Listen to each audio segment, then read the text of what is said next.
أهلا بيكم أحبائي في كل مكان. النهاردة كنت بشرب نسكافيه كده وفرحانة بنفسي، وبعد كده جيت أسمع قصة لقيتها قصة مرعبة، فحبيت إن أنا أشاركها معاكم. تعالوا كلنا نخاف كده مع بعض، اشمعنى أنا أترعب لوحدي؟ يلا نسمع مع بعض. في خلال رحلة بالسيارة، كنت أقود عبر طرقات ولاية أوهايو. كنت في تلك المرحلة من الزمن عندما بدأت أشعر بالتعب والنعاس بعد فترة طويلة من الجلوس خلف المقود. لذا قررت التوقف في أقرب مدينة بالجوار، والتي كان اسمها كازانيا. كانت مدينة ريفية صغيرة. بدأت بالبحث هناك عن فندق أو نزل لقضاء الليلة هناك، ووجدت نزلا في نهاية الطريق. بدا مكانا مزريا، وكذلك بدا كل شيء في تلك المدينة، ولكن كل ما احتجت إليه هو سرير وبعض الهدوء. لذا لم أمانع رداءة المكان، وقمت بركن سيارتي في الموقف. توجهت نحو المكتب الأمامي للنزل. كان هناك رجل عجوز جالس هناك، وكان يقرأ الجريدة. ألقيت عليه التحية وسألته إن كان هناك غرف متوفرة. وبعد فترة من الزمن قام أخيرا بإبعاد نظره عن تلك الجريدة، وتفوه بكلمة واحدة: رقم 65. كنت أظن أنه يقصد 65 دولارا، فهذا نظرا لرداءة المكان يعتبر مبلغا كبيرا جدا. ولكن لما قام بتسليم المفتاح إليه كان رقم 65 مطبوعا عليه، كان رقم الغرفة. توجهت بعدها نحو الغرفة، وقد وجدت صعوبة في فتح ذلك الباب. لم يكن المفتاح يتجاوب كليا مع القفل لأنه كان ملتويا قليلا. قمت بدفعه بقوة نحو القفل حتى تمكنت من إدارته أخيرا. وقبل أن أدخل الغرفة نظرت نحو موقف السيارات في الأسفل، ولم يكن هناك سوى سيارتان باستثناء سيارتي. كانت تبدو كمدينة أشباح حقا.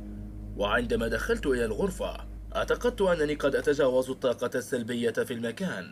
كانت الغرفة تفوح برائحة القيء والنثانة. فكرت في أن أغير الغرفة، ولكن بالنظر للمكان أدركت أن جميع الغرف ستكون متشابهة.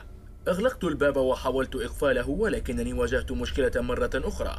بعدما يقارب الدقيقة من محاولة إيصال المفتاح على الوضعية الصحيحة شعرت أنني قد كسرته أو قد علق في القفل. ولما حاولت فتحه مجددا لم أتمكن من القيام بذلك، فكنت محتجزا في تلك الغرفة الرديئة. وحاولت ألا ألمس أي شيء آخر، وتوجهت مباشرة نحو السرير. وإلى هناك لم تكن المشاكل قد بدأت حتى. فبعد أن استلقيت على السرير بدأت بسماع أصوات الصرير التي يصدرها مع كل حركة أقوم بها. حاولت النوم بالرغم من ذلك، وبعد بضعة دقائق حدث أن أوشكت القفز عن السرير عندما سمعت ضربة قوية على زجاج النافذة.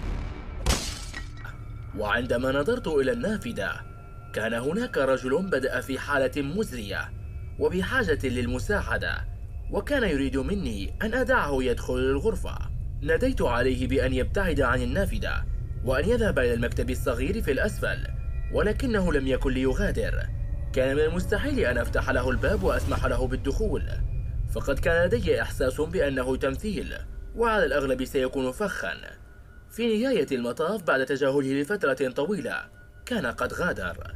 لم يخطر ببالي كم كانت تلك المنطقة غير آمنة، وبالخصوص أن قفل الباب عالق ولم يكن مغلقا كليا. قمت بعدها بإغلاق ستائر النوافذ لكي لا أجذب أي متطفلين آخرين، وعدت إلى الفراش.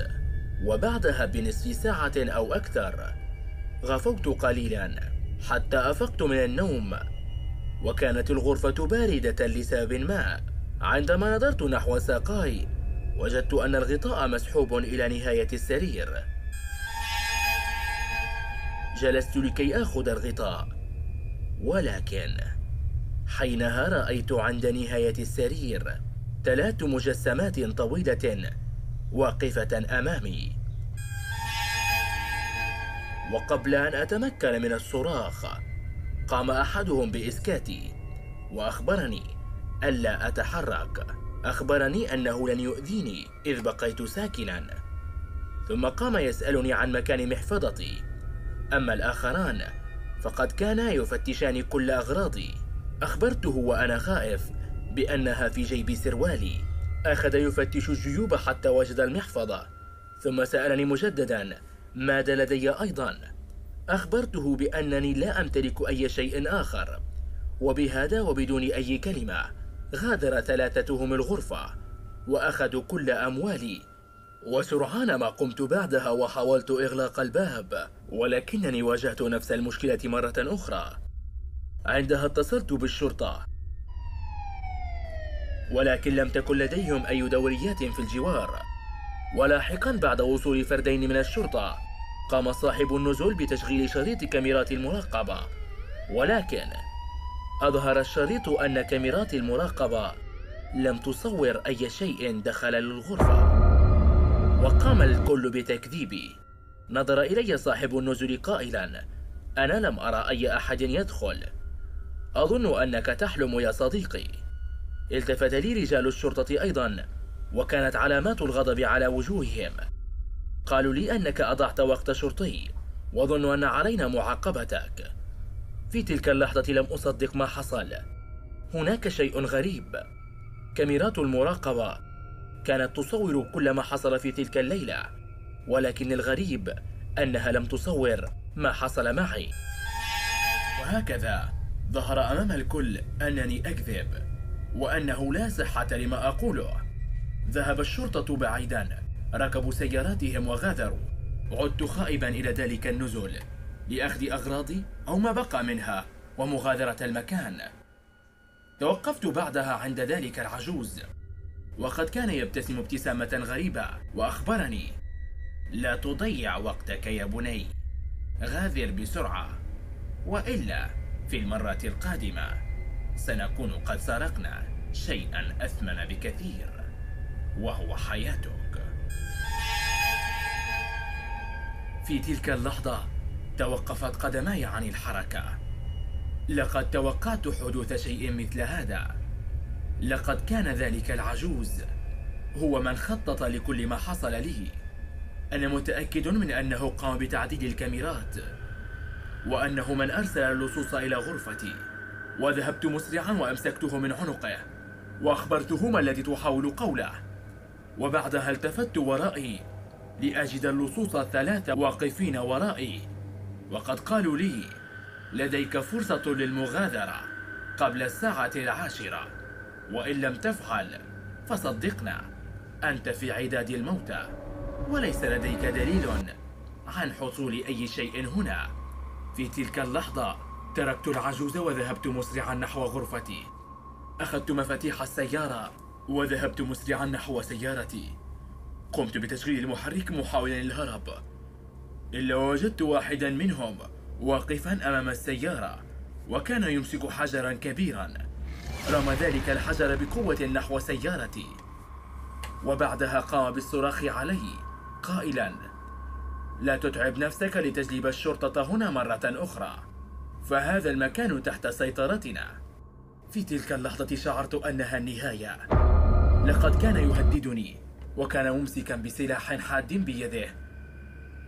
أمسكت مقود السيارة وتحركت مسرعا بعد أن أزاح من الطريق.